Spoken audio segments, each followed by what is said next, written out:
Hi, Seyi. Hi, Tobi. It's so lovely to have you here in person. Yay! Yeah.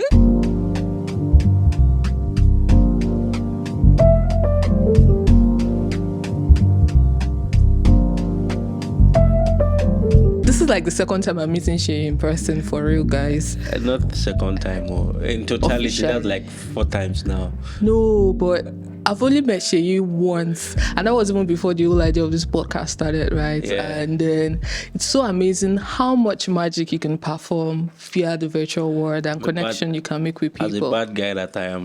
What are you feeling like? I beg you, you're off the market. Please focus. Leave those of us that are still in the market. Oh, okay.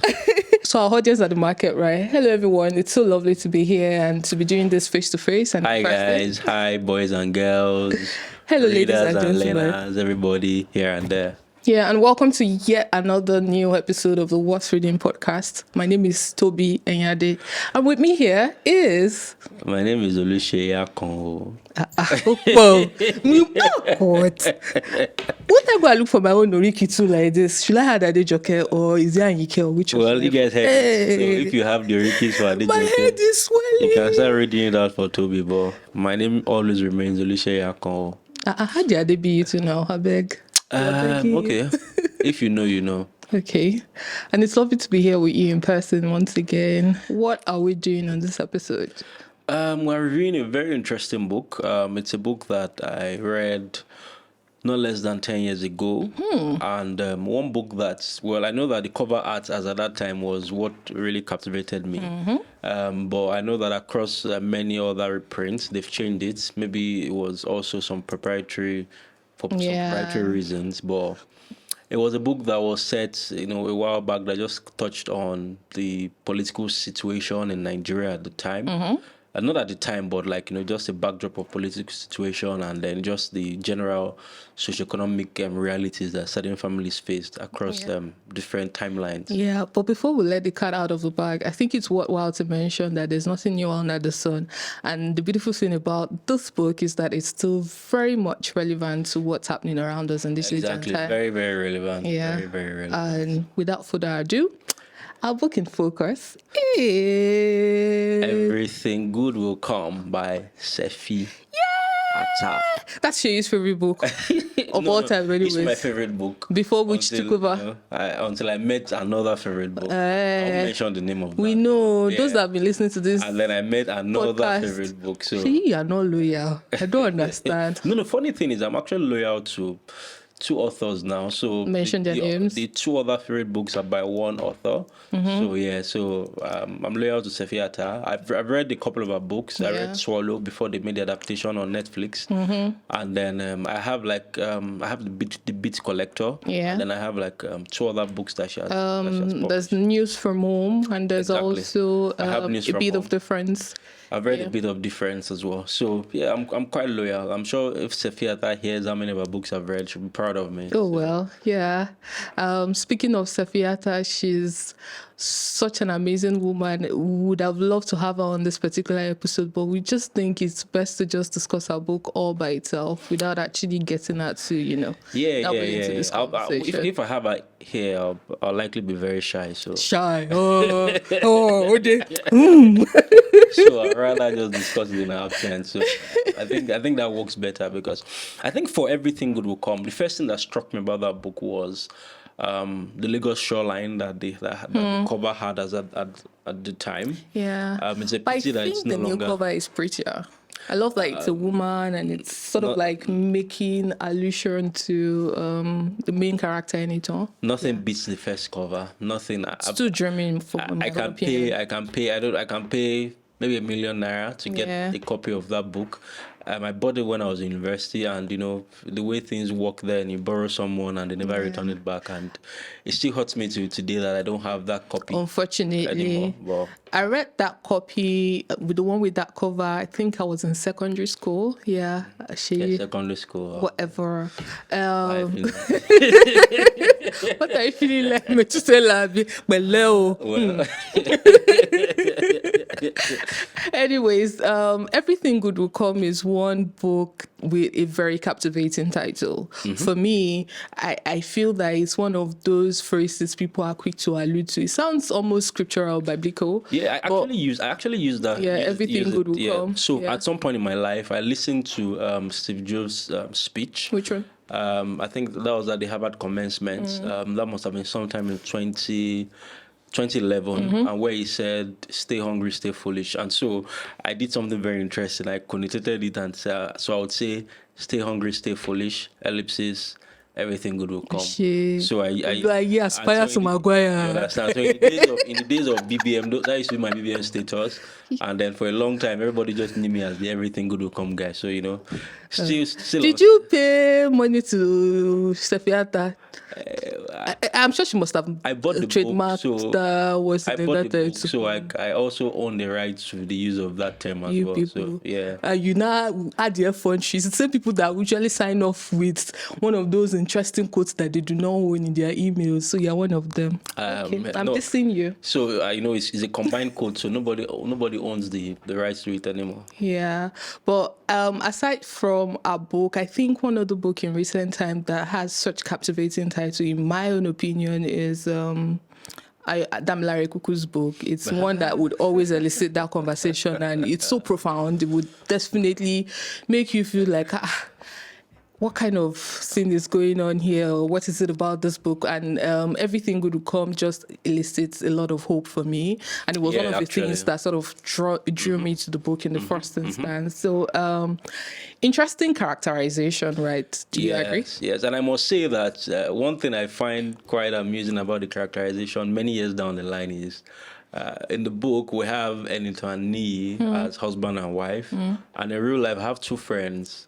Shout out to Enito and Nii, both Are they pharmacists, listening? married with two children. You had better tag them on this Whenever episode. I read the book, I always remember that, thankfully their realities are different from what occurred in the God book. forbid. I didn't even wish that for my worst enemy. God. But yes, I have an Enito and Nii that are my very good friends. In fact, nice. Nii's birthday was 2 days ago, so very, very interesting that we are recording this about this time.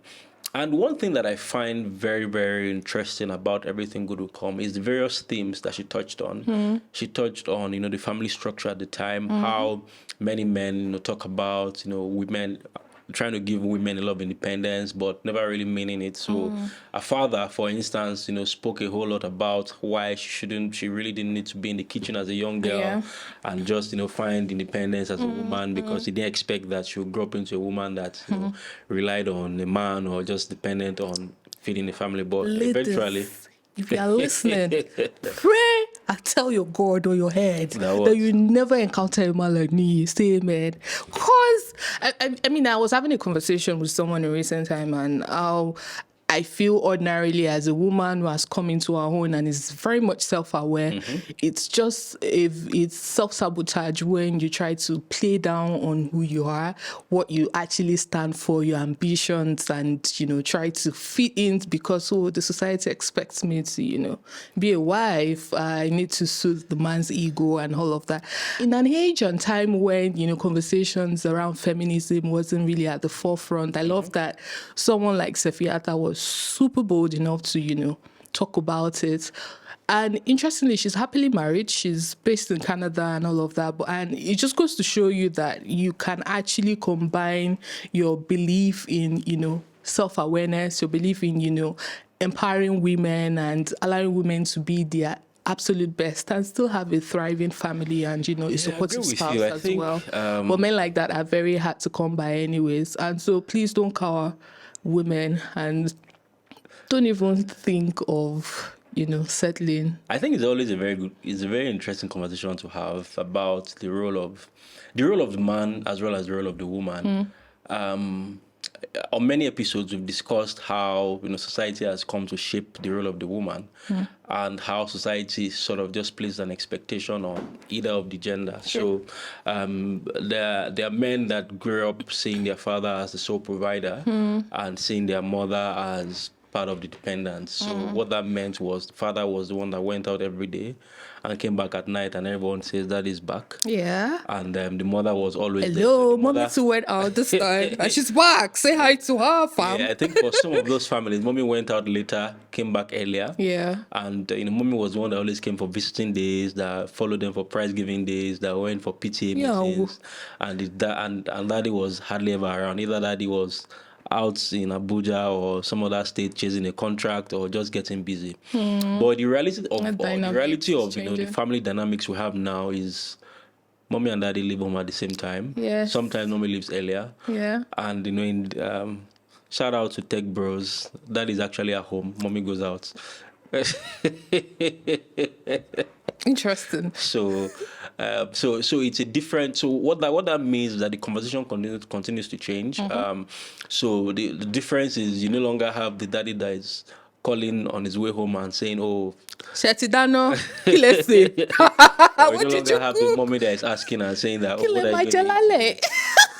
You ask. You My have. daddy would just vex and say, no, this is not your teacher. And they'll pack the food and say, oh boy, finish the food. So you have I the made daddy- it with love. You have the daddy that is asking that, should I bring the okra from the fridge or should I bring the wedo out of the Oh, fridge? shit. But I think that so that we don't reduce this gender roles basically to just domestic Yeah. activities, I think that the role of balance in the family has become very, very important. Yeah. Because we know that because there are two people that make up the unit for a start, and Yeah. depending on when children start to come, there's always that conversation on what the expectations are. There are some families that the mother would always say, "Your money is my money, is our money. My money is my money." And from those things, that's where the conversation should also start. So for many men, when you take out being the provider, they literally just lose their sense of self as Worth, a man, yeah. sense of worth as a man. And until we start to have those conversations, then we're really not scratching the surface yet. Interesting take. Thank you so much for sharing. I mean, you've raised so many interesting topics, and honestly, I love our generation. I think I had mentioned on another conversation how I love how we enjoy the luxury of having words or terms to describe some of these things that we hardly used to talk Exactly. about in the past. I mean, I was talking about how, people go through issues that are aligned with, their mental health, and then they just know they are feeling a particular kind of way a few decades ago, and then now we know that there's actually something like PTSD, there's actually something like anxiety.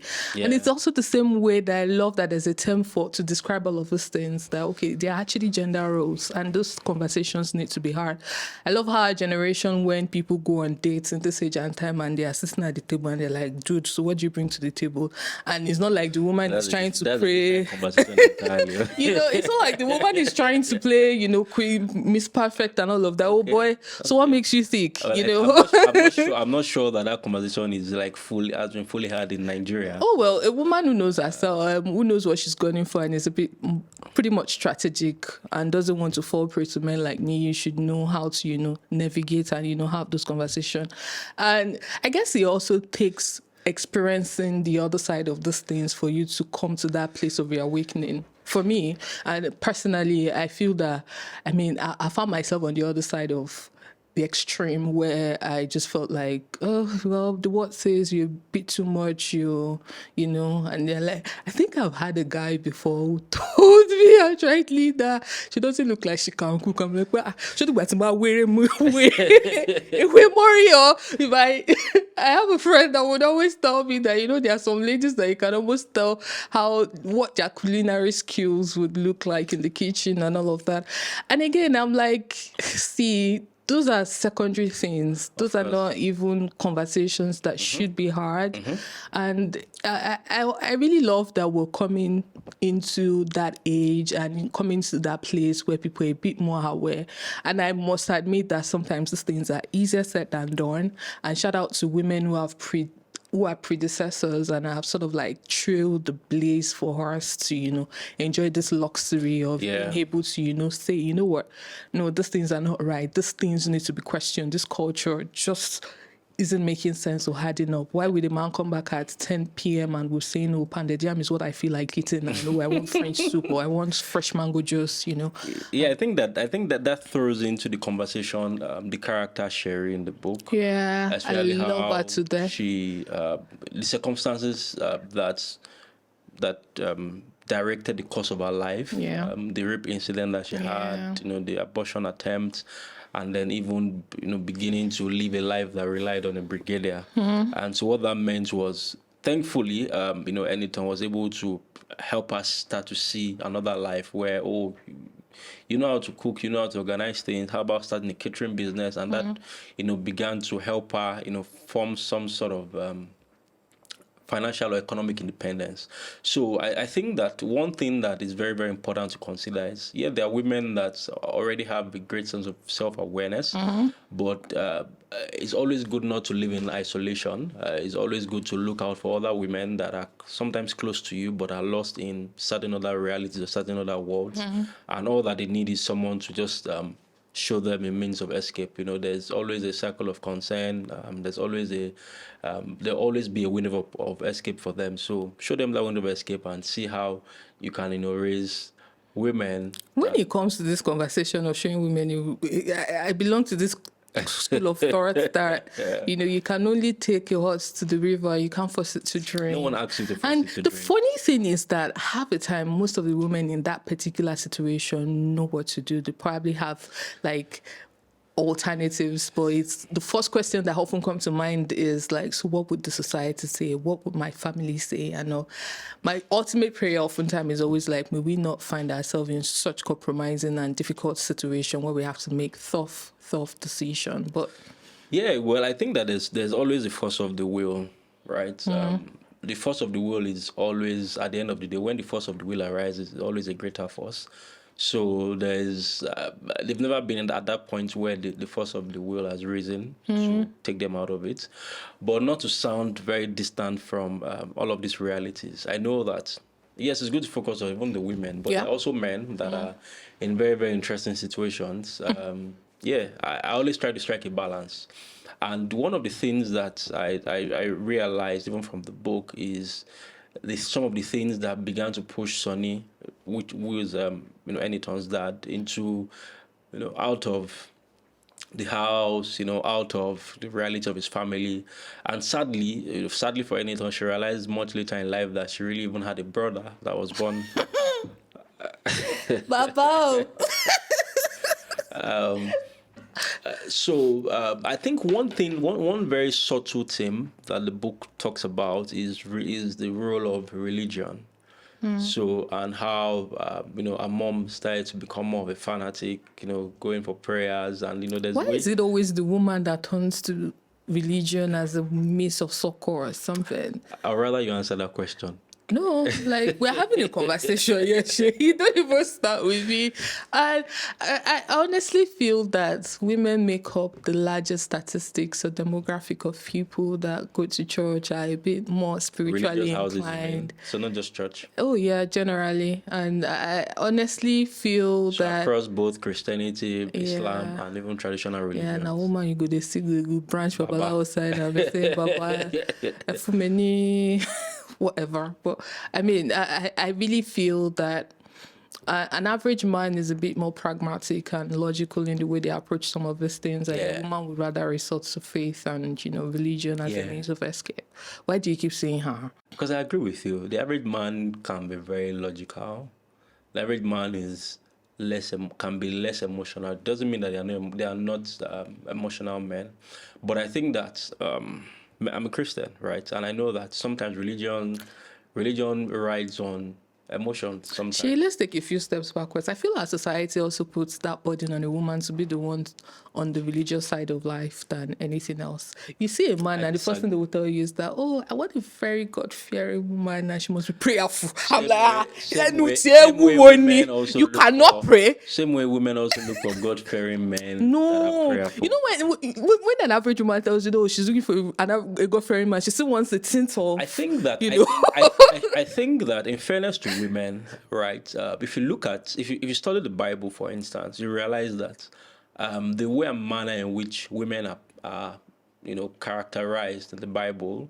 It shows we see stories of a lot of women that are in dire situations, and that required intervention by different either prophets or kings or judges or whatever. So I think that depiction has also found its way into churches and then into the hearts of people. So you see the story of Samuel's mother, how she Hannah, I was going to raise that question prayed and around how she how, was in okay, so church. when she was always at the temple and petitioning God concerning giving her a son, blah, blah, blah, where was her husband, please? Where Well, you was can't he? blame her husband. Her husband already had children. Can you imagine? Yeah, he already had children. So while she was looking for her first child, he already had his own children from another woman. So, and then, but what I would say, well, we're not. This is not a Bible session, but when you look at the Bible, talks about the widow of this, the Shulamite woman, this woman, this woman. So it already paints a picture of the women always having to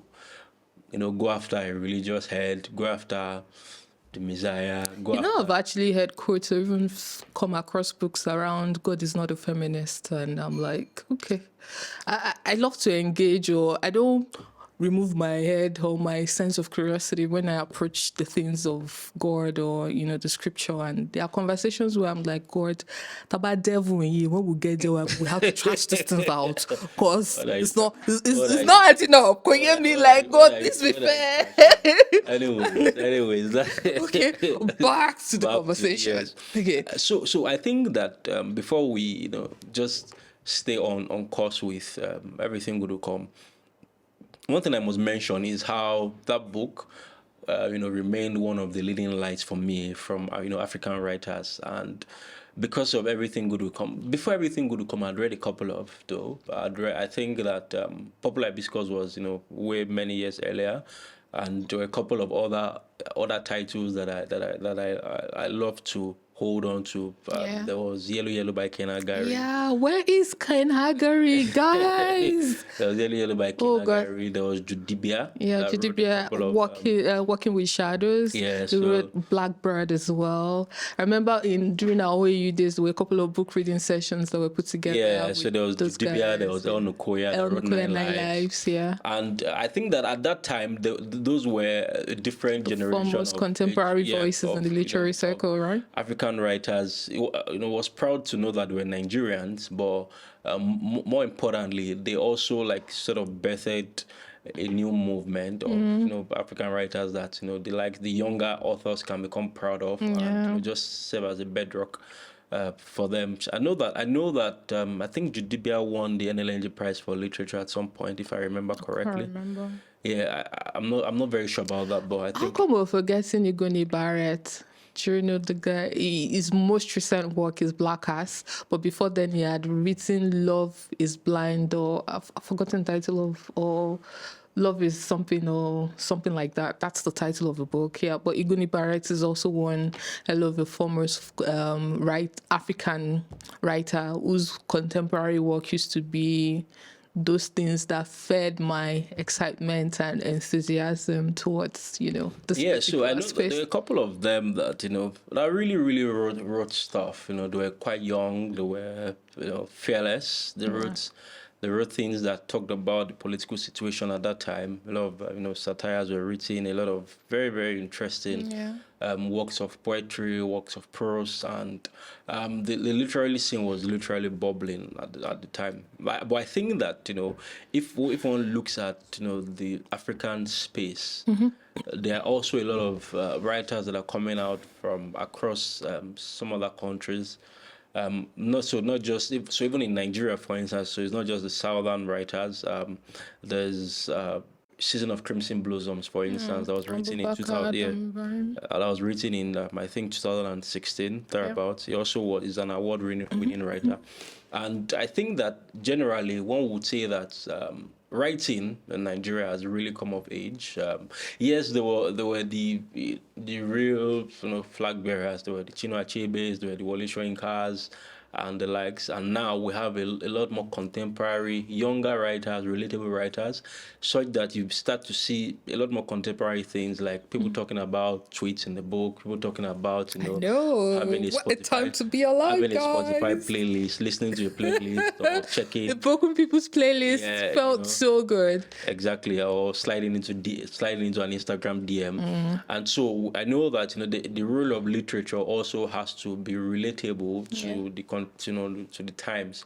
I'm sure that very soon we'll start to have people writing about artificial intelligence and things like that. So so it's very interesting, and I think that shout out to Sefi Atta, one of those that really shone a very, very bright light on literary scene in Nigeria. And I'm hopeful that we get to see a lot more works from her still. I hope that she's not retiring anytime soon, right? retiring anytime soon. I can definitely assure you that something new is going to be coming from her pretty soon. I think once you're a writer, you never retire. There's always something to talk about or to allude to, but one of our all-time best performing books across most stores that I'm aware of course, is Everything Good Will Come. And it's one book that if you're new into the African literary space or scene, it's one of those books that maybe after mentioning like books by Chimamanda, you definitely want to add, Sefi Atta. And I honestly sometimes feel that a lot of people don't even give her as much flowers as she truly deserves, to be honest. Let's talk a bit more about Niyi. I usually don't like to spare my breath on men like that, but maybe we can just get into the mind of a character like that. What do you think? I think that the world deserves fewer knees. Oh God. Repeat it, please. Say it again. Or rather, the world needs fewer knees. Oh gosh, that was so gratifying. It was so good to hear that from a man. And when you oftentimes feed your mind with stories or tales of men like that, it just makes you almost give up on humanity, on this whole idea of even partnering with someone of the opposite sex, or all of that. And it's rather disturbing that you would know someone. I mean, any talk came fully made, like in my own opinion, like she was already giving all those vibes even from the onset and all of that, and yet you decide that the best way to go about things is to try to call her and all of that. And I honestly do not want to reduce Everything Good Will Come to just merely those two, because I mean there's so many other exciting bits and pieces about it. I really think it's worthwhile to take a minute to appreciate such fine depth and beautiful writing. Like Everything Good Will Come is literature at its finest, African literature at its finest. There are some of our new contemporary writers that I read and I'm still like, still not giving what it's supposed to give in comparison to what I loved about literature. But talk about Everything Good Will Come and you would be able to stimmer the words. It doesn't tell, it shows you, and it literally just transports you to that environment or that particular setting. And I honestly feel that's the hallmark of a fantastic writer. And I think it was an excerpt of the author Yagas's interview that I read. I stumbled on socials a couple of weeks ago that was talking about how you can almost tell who a born storyteller and who a born writer is, and someone who is just aspiring. And it's how you're able to help your readers feel the emotion, and you literally transport them into that particular space and headspace that your heart that really makes you really amazing and fantastic. And so if you're looking out for a book that treats you to that kind of fine language that is rich, that just helps you visualize, like, see the way I'm you almost feel like I'm obsessed, right? Sorry, guys. It was very good depiction that Sefi worked with. The imagery. I literally remember the name of their daughter many years down the line, because Yeah, I literally remember Yimika's name. Yeah. Yeah. And that's many years down the line. And I think that so not just Everything Good Will Come, even Book Swallow, which was adapted into a movie, it's a Yeah. Netflix original. Do you think that Netflix original really I did think that's justice another to conversation entirely. Oh, But I think fantastic. that that just demonstrated the quality that Sefi has and how it continues to shine through. I'm hoping that one day I would get to have the original copy autographed by her Yeah. sometime soon. Sorry, not the original copy. Because that copy you were actually making reference to and you adore so much is the imprint from Kachifo, Farafina, and she's long moved past that. But yeah. I'm sure she still has some in her store, so I'll make do with that. Hello, hopeful. Okay, Shay, so on a scale of 1 to 10, what would you rate Everything Good Will Come? I can almost guess, right? But No, yeah. you can't guess. 11.5 actually. Why that? You cannot even pretend or be an OAU lecturer. I say it's for God. It's not everything good will come. Well, Everything good came for the book. So wow, amazing. Well, and everything good is still coming for the book. So yeah. I think it deserves the over the chart or over the roof rating. To be honest, I did absolutely love the book. It's one book that when you're just bored or tired of all the, I don't want to use the word basic stuff that are out there these days. you can use the word lazy writing, but Wow, thank you for that. I'll borrow lazy writing. I think that's still a very nice and quote way of putting it. If you really want something that takes you back to what literature or African literature used to be known for, that rich description and showing and not telling feel in books, I would definitely give it to Everything Good Will Come by Sefi Atta. And so for me, it's going to be a 9.5 over 10. That 5 is for reasons best known to me. you can keep it now. Well, thank you. like the president-elect said, the 5 is it for a bar. I don't know what you're talking about, please. I'm not here, please. Anyways, it's really been exciting talking about this. I cannot say so much as to where you can keep copies of a book, because last I checked, copies are only available on Amazon, US and Canada. I bought another copy on Apple Books. So if you have an Apple You're device, into ebooks, or then look for your Kindle. a major ebook platform, I'm sure you're able to get And it. then in Nigeria, it's currently out of print, but I believe that in a couple of months from now, it should be back in stock. So That'll be good to see. Yeah.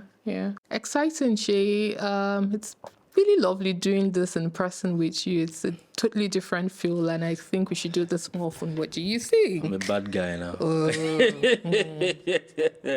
All right. Thank you very much, everyone. Thank you very much, Tobi, for this interesting session. And what better book to review, Person. Yeah, than a book that One of your favorite books of all time. So I like to play around with so no pun intended this time around, but it says Everything Good Will Come. So, and even for the Worth Reading podcast, it's interesting to hope that everything good continues to come. Yeah. For everyone that has listened to some of the previous episodes, the very very early beginnings.